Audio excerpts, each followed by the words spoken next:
অমলকান্তি আমার বন্ধু। স্কুলে আমরা একসঙ্গে পড়তাম। রোজ দেরি করে ক্লাসে আসতো, পড়া পারত না। শব্দরূপ জিজ্ঞেস করলে এমন অবাক হয়ে জানলার দিকে তাকিয়ে থাকতো যে দেখে ভারী কষ্ট হতো আমাদের।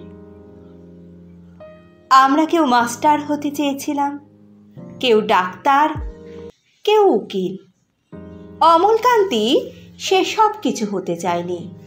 সে রোদ্দুর হতে চেয়েছিল।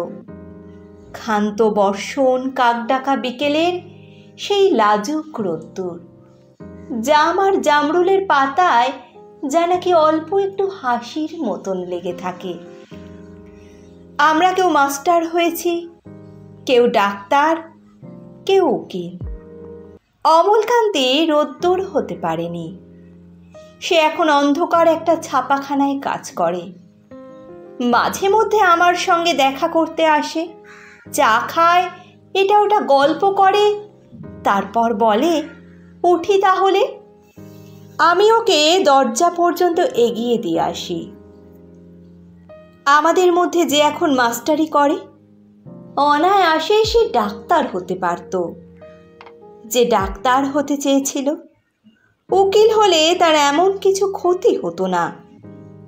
অথচ সকলেরই ইচ্ছে পূরণ হলো, এক অমলকান্তি ছাড়া। অমলকান্তি রোদ্দুর হতে পারেনি। সেই অমলকান্তি রোদ্দুরের কথা ভাবতে ভাবতে ভাবতে ভাবতে যে একদিন রোদ্দুর হতে চেয়েছিল।